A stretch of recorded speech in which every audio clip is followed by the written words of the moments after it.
जय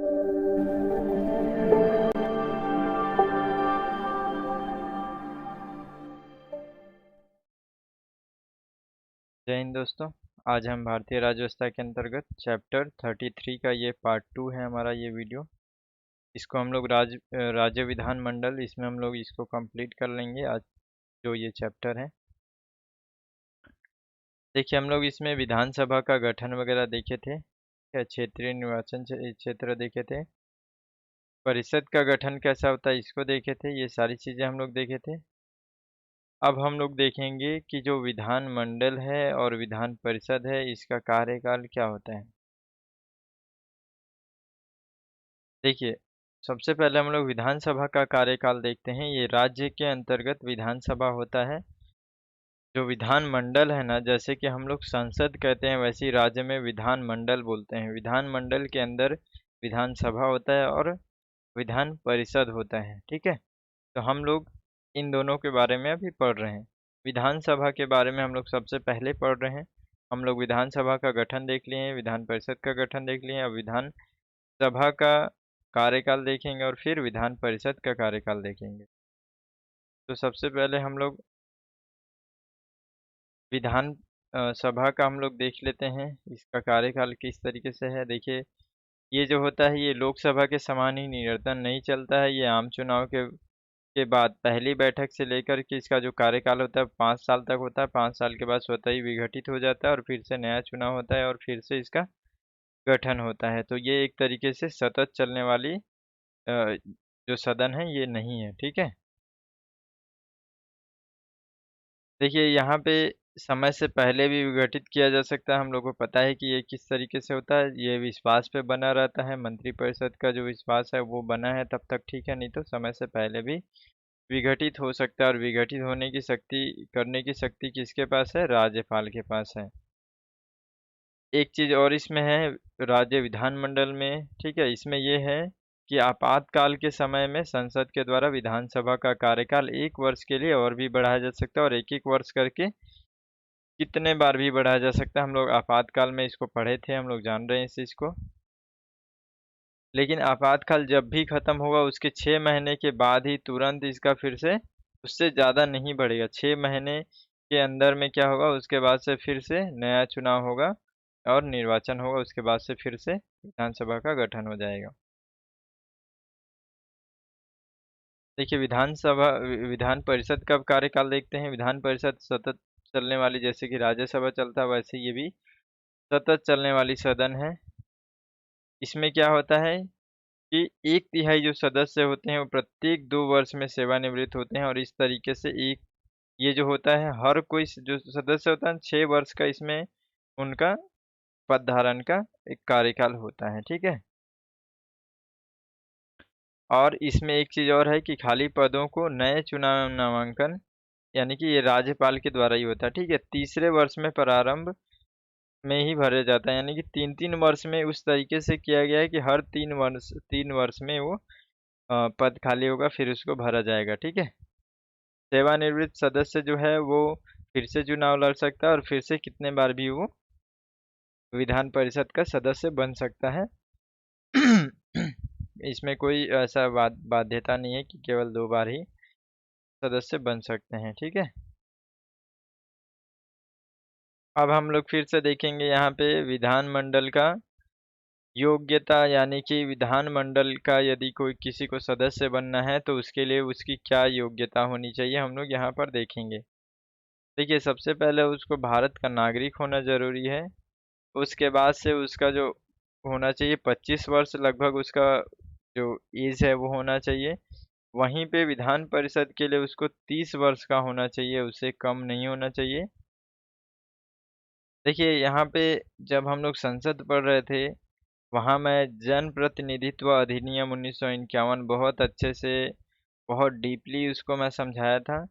तो same condition यहाँ पे भी ऐसे ही होगा। जन प्रतिनिधित्व अधिनियम के अनुसार जो योग्यताएं हैं वो यहाँ भी लागू होंगी, जो अयोग्यताएं हैं जन प्रतिनिधित्व अधिनियम के तहत वो भी लागू होंगी राज्य विधानमंडल में भी। ठीक है, तो इसलिए मैं उसको यहाँ नहीं बता रहा हूँ, तो आप इसको थोड़ा सा ध्यान रखेंगे। देखिए, अब इसी तरीके से यहाँ हम लोग राज्य विधानमंडल के अंतर्गत दोनों देख रहे हैं ना, विधान परिषद को भी देख रहे हैं, क्योंकि योग्यताएं लगभग सेम कंडीशन में होती है, बस एज थोड़ा सा डिफरेंस है। विधानमंडल में 25 और विधान परिषद में 30। देखिए अयोग्यता यानी कि निर्भरताएं क्या क्या होती हैं। लाभ का पद पर कोई भी व्यक्ति है तो उस समय वो निर्भर हो जाएगा। उसके बाद से वो विकृत चित्त है, या फिर जो समक्ष न्यायालय है ऐसी घोषणा विद्यमान है, यानी कि कहीं ना कहीं वो सिद्ध हो चुका है कि वो क्या मानसिक रूप से एक तरीके से विकृत है, या फिर दिवालिया है। वह भारत का नागरिक न हो, या फिर वो किसी भी विदेशी नागरिकता को अपनी स्वेच्छा से अर्जित कर लिया, उस ये भी कंडीशन होता है।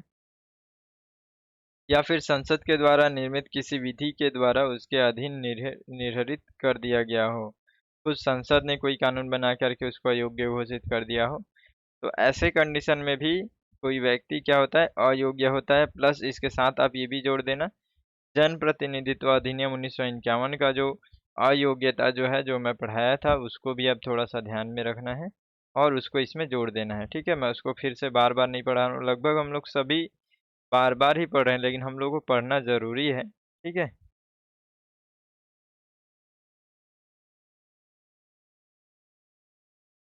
क्योंकि हम लोग जितना भी पढ़े हैं वो सब राज्य से जोड़ करके पढ़ रहे हैं, इसलिए हम लोग को उसको पढ़ना जरूरी है। ठीक है ना। वहाँ पे मैं बहुत अच्छे से बताया था, अब फिर से बताऊंगा तो हो सकता है कि कंफ्यूजन हो। एक बार आप उसको अच्छे से देख लेना, आपको यदि कोई चीज़ भूल रहे होंगे तो। ठीक है, देखिए अब यहाँ पे हम लोग विधानसभा का अध्यक्ष के बारे में समझेंगे। विधानसभा का जो अध्यक्ष होता है नॉर्मल तरीके से ही चुना जाता है। जो विधानसभा है उसी के बीच से किसी एक को खड़ा करते हैं, नॉर्मल इसी तरीके से चुनाव होता है, यानी कि सदस्य अपने ही बीच से किसी का चुनाव कर लेते हैं और उसको अध्यक्ष बना देते हैं। ठीक है, ये तो हो गया कि अध्यक्ष का निर्वाचन कैसे होगा, लेकिन एक और कंडीशन होता है कि पद रिक्त भी हो सकता है उसका।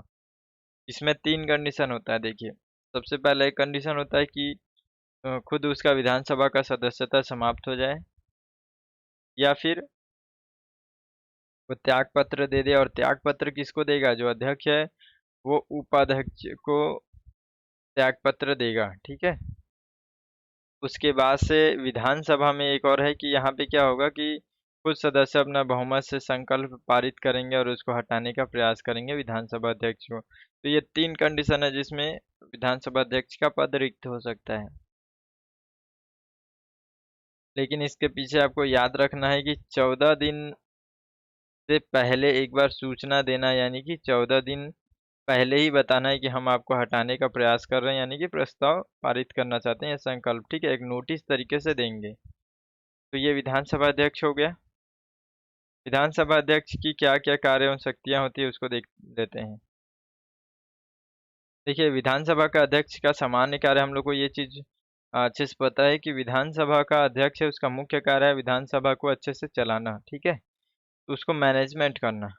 साथ ही आप कुछ कुछ विशेष बातें याद रखेंगे। देखिए, कोरम, जब हम लोग को कोरम यानी कि पता है, आगे हम लोग देखे थे, कोरम यानी कि गणपूर्ति एक ऐसा, यहाँ पे मैं फिर से थोड़ा सा हिंट कर देता हूँ, बता देता हूँ, एक ऐसा न्यूनतम संख्या। ठीक है, यानी कि विधानसभा जो है, विधानसभा के अंतर्गत एक न्यूनतम लोग, उसी के सदस्य, एक न्यूनतम सदस्य जितना में विधानसभा का कार्यवाही चालू किया जा सके, या फिर उस पर बहस किया जा सके। ठीक है, तो ऐसा वो स्थिति को कोरम बोलते हैं। उसमें क्या होता है, जो कुल सदस्य होते हैं अ, विधानसभा के, उसमें लगभग अगर पूरे सदस्य हैं उसका मतलब 10वां हिस्सा।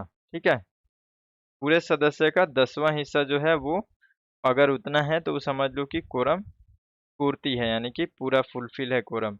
यदि उससे कम होता है तो कोरम नहीं माना जाएगा, यानी कि कोरम फुलफिल नहीं हुआ है। तो वो क्या होगा, उसके बाद ये होगा कि विधानसभा के अध्यक्ष के पास ये शक्ति रहता है कि वो जो है उस समय सत्र जो चलाना चाह रहे थे, या फिर जो बैठक बुलाना चाह रहे थे, बैठक को संचालित करना चाह रहे थे, उसको स्थगित कर सकते हैं या निलंबित कर सकते हैं। कैसा, कब कर सकते हैं, कोरम की अनुपस्थिति, यानी कि जो पूरे सदस्य हैं विधानसभा के उसका अगर 10वां हिस्सा तक भी व्यक्ति नहीं आ पा रहे हैं, ऐसे कंडीशन में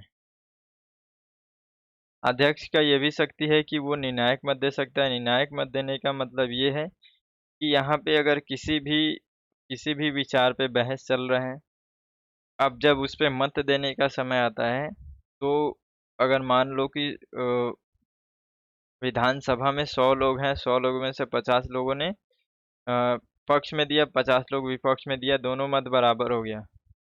बराबर होने के बाद से फिर ऐसी कंडीशन में अध्यक्ष वोट देगा। अध्यक्ष या तो पक्ष में दे या विपक्ष में दे, जिसमें भी देगा वो क्या होगा, वो सक्सेसफुल हो जाएगा। ठीक है,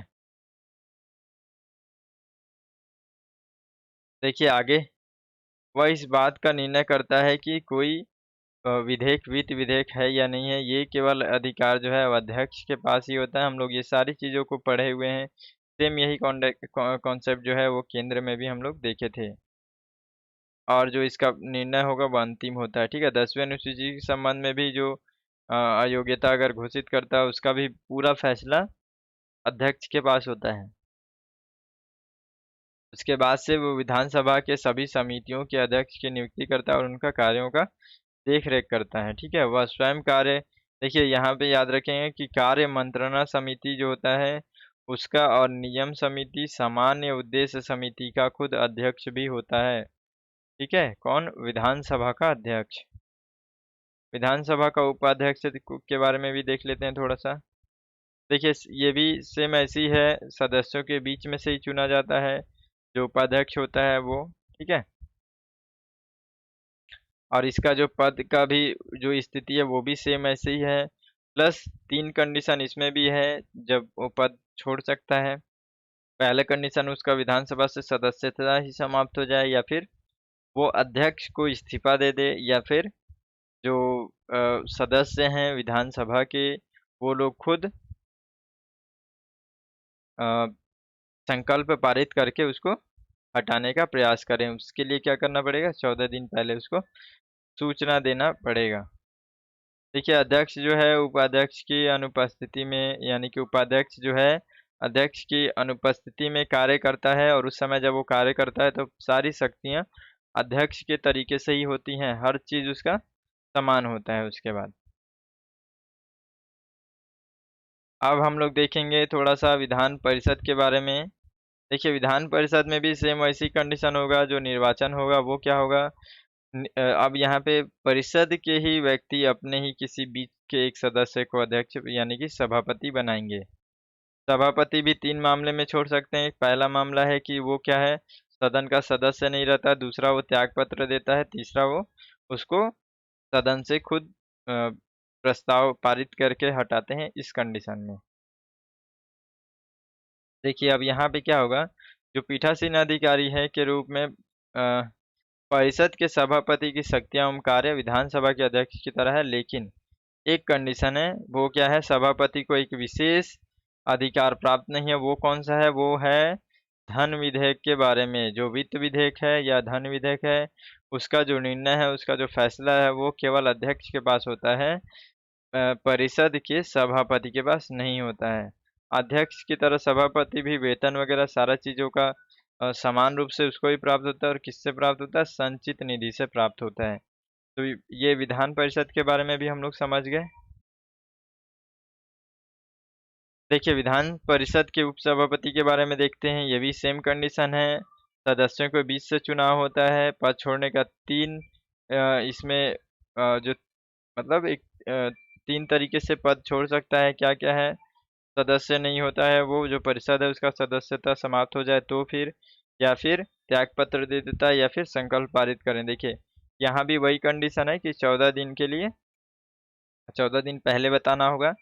सभापति को भी 14 दिन पहले, अध्यक्ष को भी 14 दिन पहले, उप सभापति को भी 14 दिन पहले बताना अनिवार्य है। सभापति की अनुपस्थिति में उप सभापति कार्यभार संभालते हैं। ये भी सेम कंडीशन है। यहाँ भी जो उप सभापति है वो अगर कार्यभार संभाल रहे हैं, उस समय क्या होगा, सब चीज़ें सभापति के समान ही शक्तियाँ प्राप्त होंगी। ठीक है, अच्छे से आप समझ लो इसको। देखिए यहाँ भी हम लोग जैसे संसद में देखे थे वैसे यहाँ भी सत्र होगा। जो राज्य विधानमंडल का जो सत्र है हम लोग बहुत अच्छे से समझ चुके हैं, बस यहाँ पे केवल थोड़ा बहुत मैं हिंट करूँगा।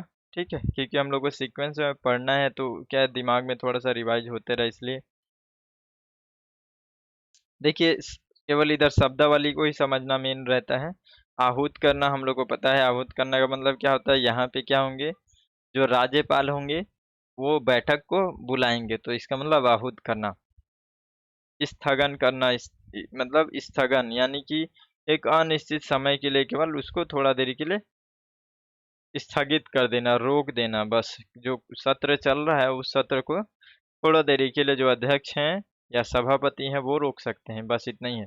लेकिन 17वां क्या है, 17वां क्या है, ये पूरा सत्र जब कंप्लीट होने के बाद जो बंद होता है उसको होते हैं कंप्लीट। जैसे कि कोई कोर्स कंप्लीट, जैसे कि हमारा जो कोर्स चल रहा है वो क्या होगा, अभी ये जो अभी आज का जो सेशन है वो कंप्लीट होगा, उसके बाद से फिर वो बंद हो जाएगा, अगले दिन चलेगा।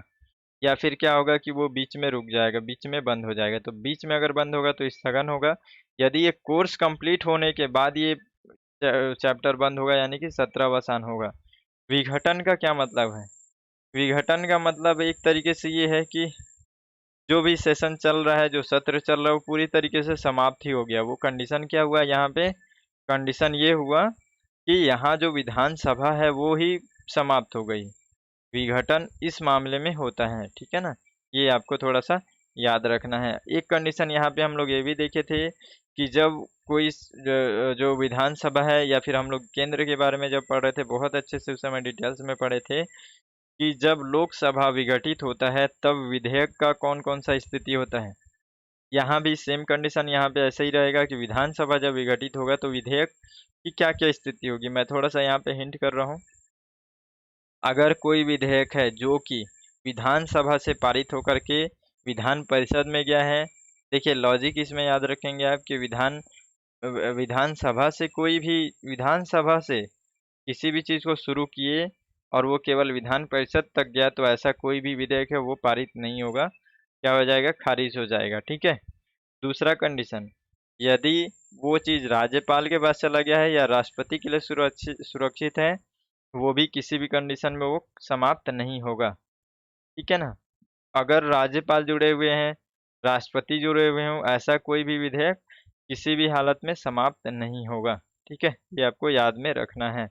समाप्त होने का दो कंडीशन है, एक तो पहले ये जो विधानसभा है यहाँ से निकला हुआ हो, ये समाप्त हो जाएगा, या फिर निकलने के बाद भी ज़्यादा नहीं, बस विधान परिषद में अभी केवल चर्चा चल रहा हो, ऐसे कंडीशन में भी क्या हो जाएगा, समाप्त हो जाएगा। तो ये थोड़ा सा लॉजिक है, इसको याद रखेंगे आप, इसके अनुसार से आप अच्छे से समझ सकें। देखिए कोरम गणपूर्ति हम लोग पहले भी समझ चुके हैं, ठीक है।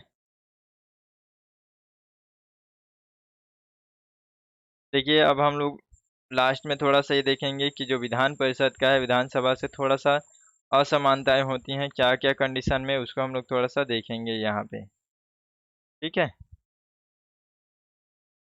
देखिए सबसे पहला हम लोग देखते हैं वित्त मामले में, जो वित्त विधेयक है वो क्या है, विधानसभा के पास ही केवल, विधानसभा में ही केवल पूरा स्थापित किए जा सकते हैं, ये आपको ध्यान में रखना है। दूसरा, विधान परिषद वित्त विधेयक में, वित्त विधेयक में न मतलब विधान परिषद जो है वित्त विधेयक में कोई संशोधन वगैरह नहीं कर सकती, ना ही उसको अस्वीकृत कर सकती है, उसके पास कोई अधिकार नहीं है। केवल वो 14 दिन के अंतर्गत उसको 14 दिन तक रख सकती है, उसी के अंतर्गत उसको अपना विचार विमर्श देना है। यदि उतने में नहीं दे पाती है तो भी वो विधेयक पारित माना जाएगा। तो ये आपको याद रखना है। उसके बाद से देखिए परिषद बजट पर सिर्फ बहस कर सकती है, लेकिन अनुदान की मांग वगैरह से रिलेटेड चीज़ों पे मत नहीं कर सकती, ये केवल विधानसभा का विशेष अधिकार है। ठीक है।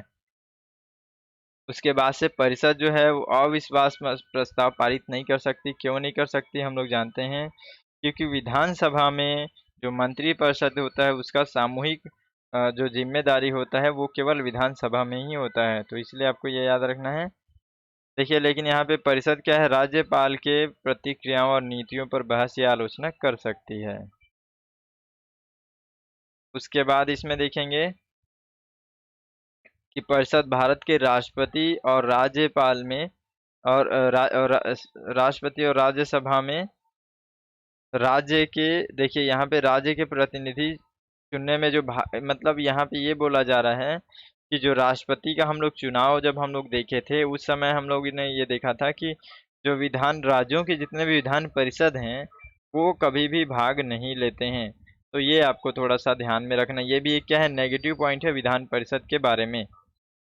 उसके बाद से अगला देखते हैं, जो विधान संशोधन है इसमें भी कुछ अधिक ज़्यादा महत्व नहीं है विधान परिषद का, ठीक है ना। जिस तरीके से राज्यसभा में है ना, राज्यसभा लोकसभा में क्या यहाँ पे समान हो जाते हैं, लेकिन इसमें ऐसा नहीं है, इसमें थोड़ा सा कमजोर है कहीं ना कहीं, ठीक है। उसके बाद से अंततः परिषद का अस्तित्व ही विधानसभा पर निर्भर करता है। विधानसभा की सिफारिश के बाद संसद विधान परिषद को समाप्त कर सकती है। इसलिए देखिए यहाँ पे कंडीशन याद रखेंगे कि जो विधान परिषद है राज्यों का, वो अगर विधानसभा अगर संसद में जा कर के उसके लिए संकल्प पारित करती है कि उसको समाप्त करना है तो संसद उसको समाप्त कर सकती है। तो कहीं ना कहीं जो विधान परिषद है उसका शक्ति कम है विधानसभा के मामले में, ठीक है। तो ये हमारा चैप्टर कंप्लीट हो गया। अब हम लोग इससे रिलेटेड अगले वीडियो में प्रश्न को देखेंगे, ठीक है। तो अगले वीडियो में मिलेंगे, तब तक के लिए जय हिंद।